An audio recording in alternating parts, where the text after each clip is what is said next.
For 50 years, they've been the Miracle Mets, but don't call them the Miracle Mets. The book is They Said It Couldn't Be Done. I'm Peter Haskell. Our guest is Wayne Coffey, the author of the book. Wayne, thank you for joining us and coming in. First of all, what was the problem with being called the Miracle Mets?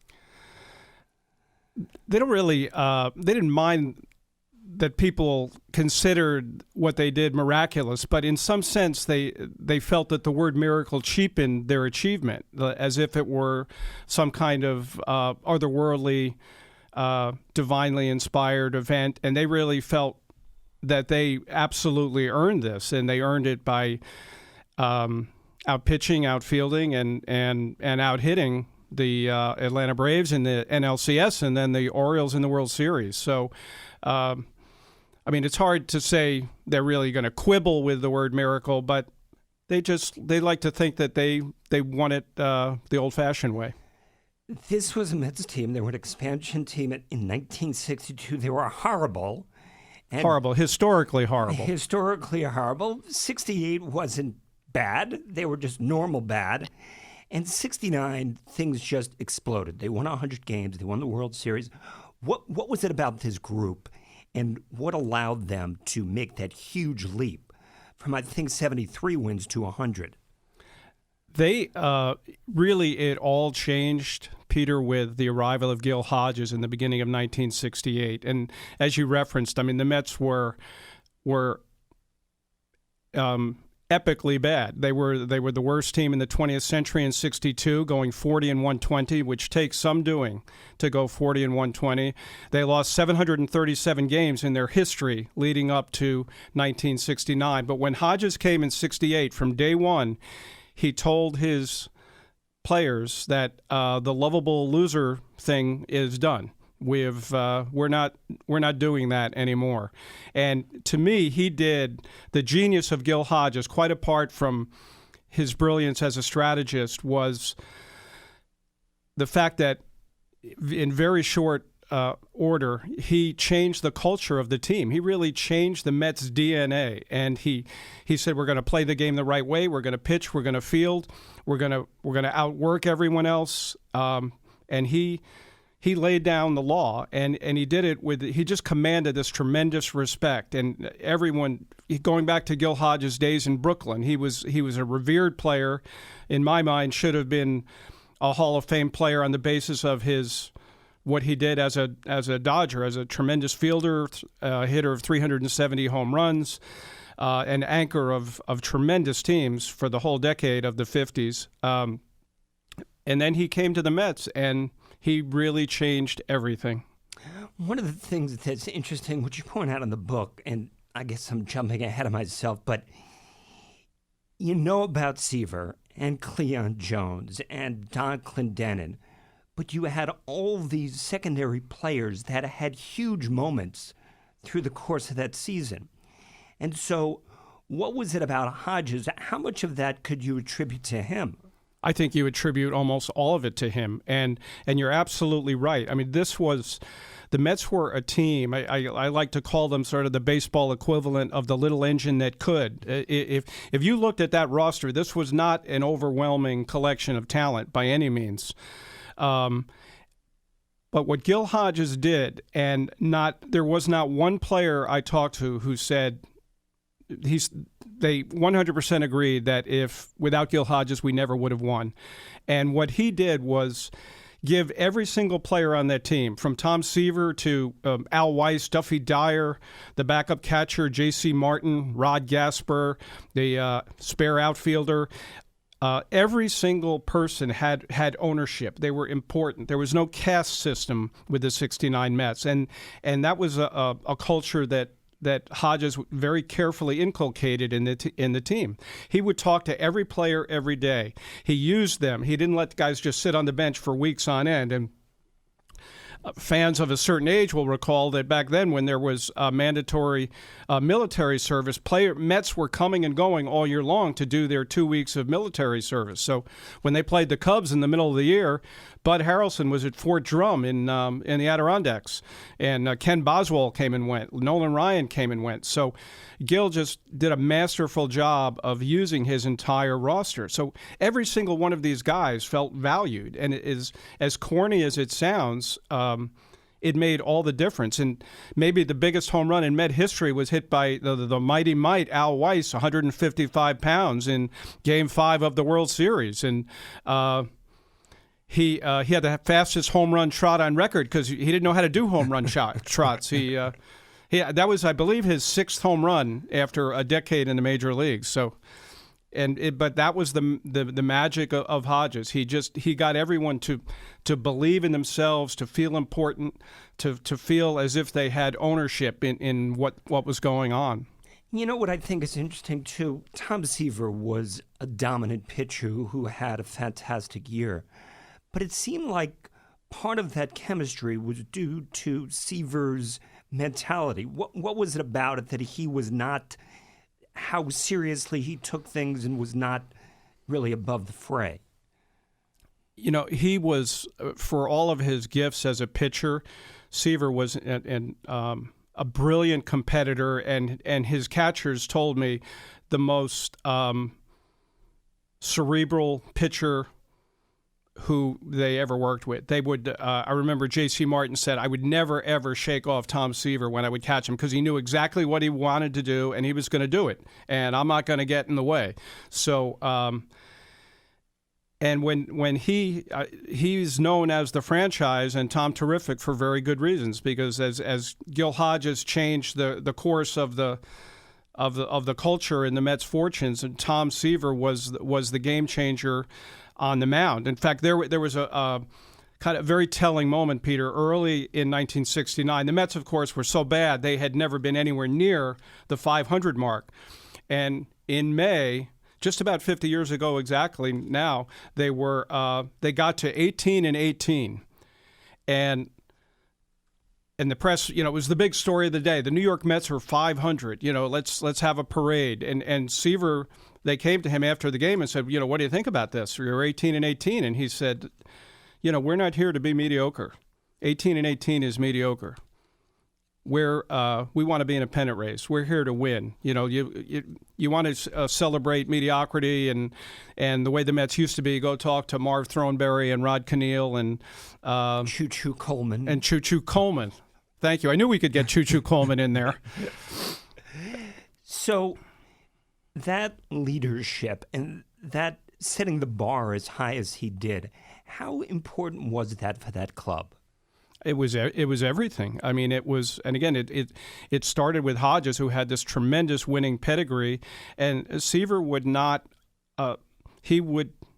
stand for giving anything but his best, and that sort of attitude is, in a very positive way, it's contagious. It spreads through a team, and his left-handed sidekick Jerry Koosman, who really never gets the full due of what he meant to that team and the tremendous career he had, was right there with him. In fact, a lot of Mets would say that if they had to win one game, Koosman was the guy who they wanted on the mound, and his story is just remarkable. This is a guy from a farm, Appleton, Minnesota. He grew up on a 360-acre farm, never played baseball growing up, never played Little League, never played Babe Ruth League, Pony League, never played anywhere until his older brother Orville recruited him for Orville's Minnesota Beer League team.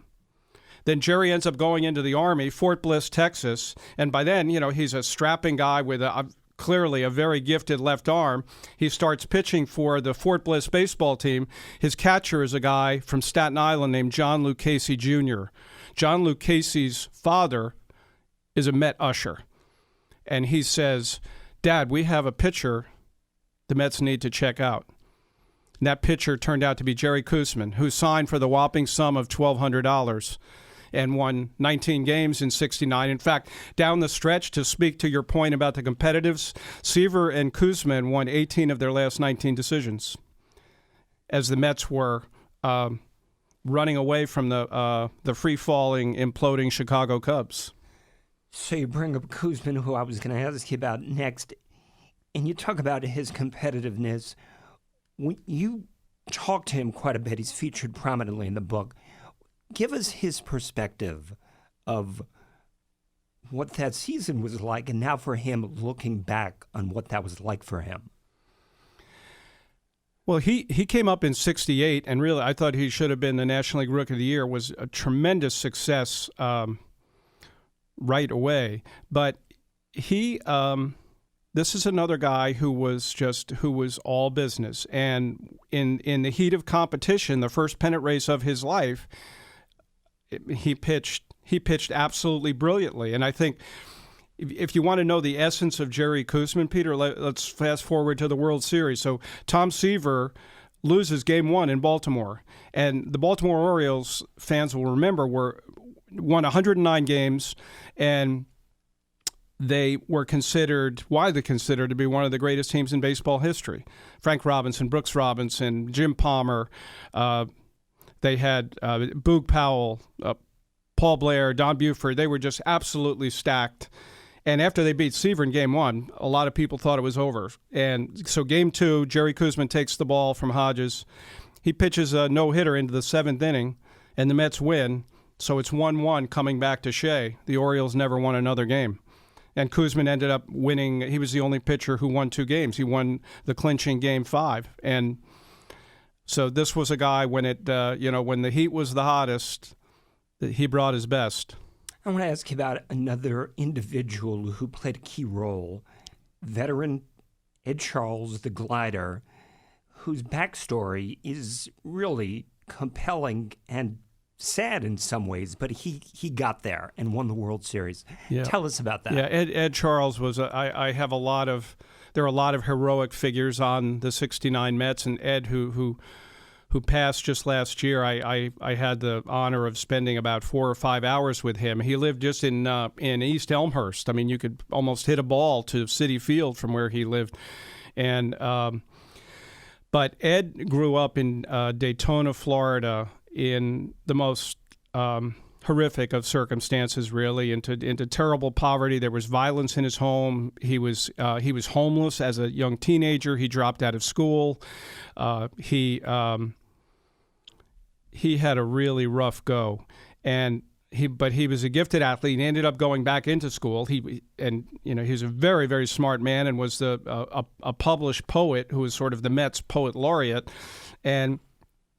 But coming up, he was really, as were the other African American Mets, almost like the baseball child of Jackie Robinson, and he remembers a moment that changed his life in the spring of 1947. The Dodgers were training in Daytona, and Ed Charles, an African-American from very much the wrong side of the tracks in Daytona, who had everything against him, and living in a fiercely segregated Jim Crow South, where he couldn't go in the restaurants, couldn't drink from the white water fountain, couldn't do anything. Saw Jackie Robinson on the field with his white Dodger teammates, and Ed Charles said, just the sight of a man with the same color skin as me, he said it was everything you ever dreamed of in your life right before your eyes. And he told a story later that how he ended up, the Dodgers were in St. Petersburg, and Charles ended up leaving the horrible circumstances of his home. His mother moved to St. Petersburg to get away from his father, basically, and Ed followed her there. And the Dodgers played one of their final spring training games before heading north in St. Petersburg. And after the game, Ed and his friends were I think they were sitting on the fence because they couldn't afford to get in. And then they followed the Dodger bus. They ran alongside the Dodger bus to the train station. And then they ran on the platform and saw where Jackie was sitting in the train playing cards with his Dodger teammates. The train pulls out of the station, and Ed Charles is running alongside the train because he wanted to see this man for as long as he could see him. And Ed Charles held tightly to the inspiration of Jackie Robinson and ended up signing a pro contract and got to the major leagues about 8 years later than he should have, and very nearly gave up. And he just kept on thinking Jackie Robinson did it. and I can do it. And he ended up finally making the major leagues at age 29.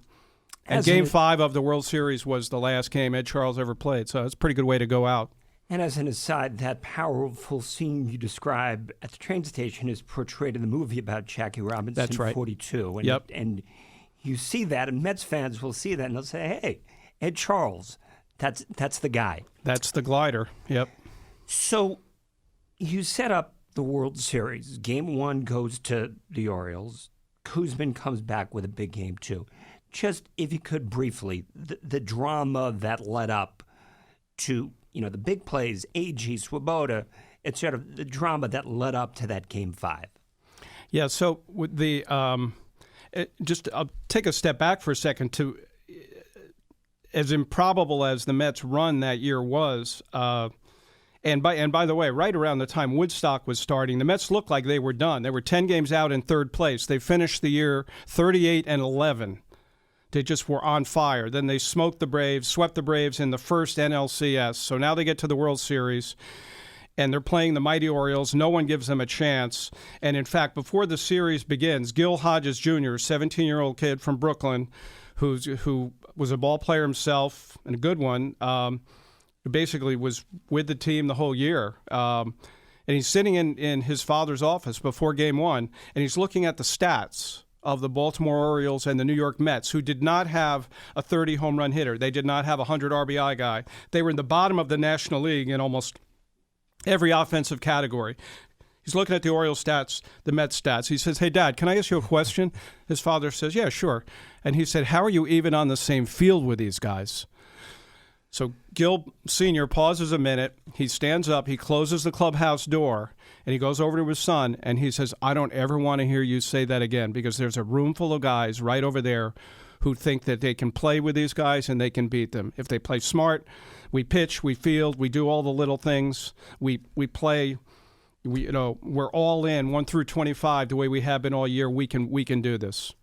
And he was right again. So they come back to Shea. It's 1-1, and Game 3 is Tommy Agee Day.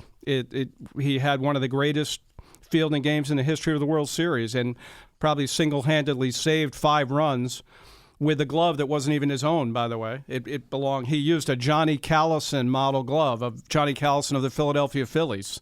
So whatever, that glove worked pretty well for him though, and he also homered off of Jim Palmer to lead off the game.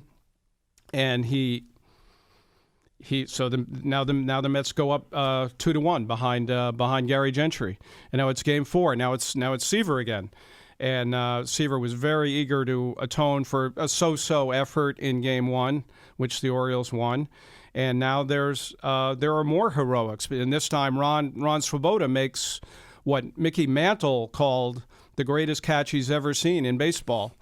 Which says something. Yeah, which said Mickey Mantle's seen a few catches. He's made a few catches, and again at a hugely important time on a line drive by Brooks Robinson in right center field, and the Mets win again on a perfectly placed bunt by J.C. Martin, where the throw hits him and bounces away from the first baseman, and Rod Gasper scores from second, and the Mets win 2-1 in 10 innings, and that's the only World Series game the great Tom Seaver in his Hall of Fame career ever won.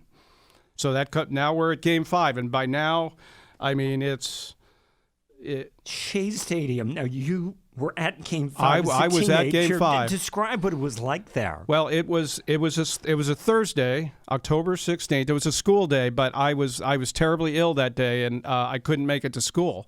And it just so happened my grandfather had 2 tickets to the World Series. So funny how fate works. I sucked it up. I got healthy really fast and went to the ball game with my grandfather, and sat along the first base line, and watched, and the Orioles went ahead 3-0, and now it looked Koosman was matched up against Dave McNally, and after Koosman was so ticked off about McNally actually hit a home run off of Koosman, which annoyed him to no end, and Koosman comes into the dugout after they fell behind 3-0.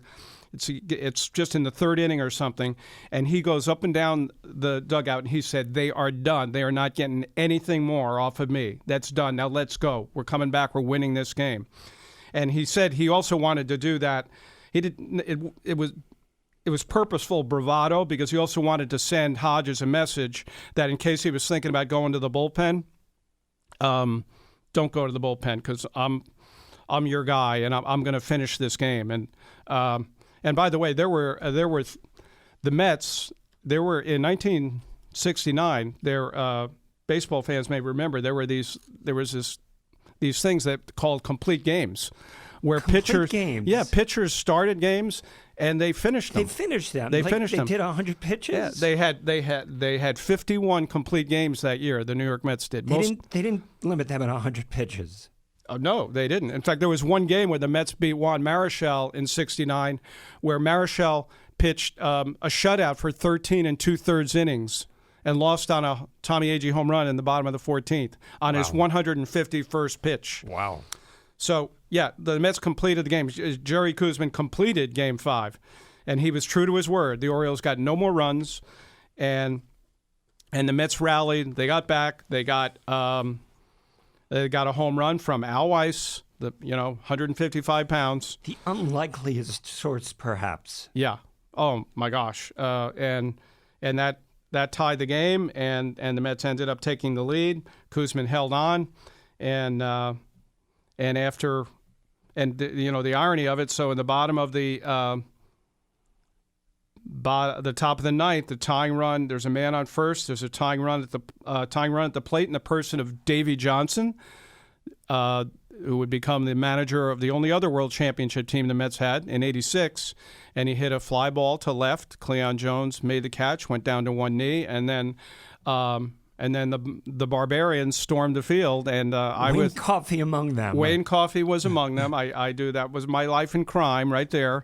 I did storm the field, and I didn't go for the heavy artillery. There were the fans who went right to the pitching mound and yanked the rubber out of the ground. They did the same thing with home plate. And one of the bat boys, I found the bat boys for the team. Talk about a good summer job. You're a high school kid from Jamaica, Queens, and you love baseball. One of them becomes a Met bat boy. He said a fan actually tried to rip the uniform right off his back. It was complete mayhem. And I just got my 4 square inches of Shea Stadium sod and got back to the safety of the seats. There's a quote from Tom Seaver I want to read to you and just have you explain it and get your take on it.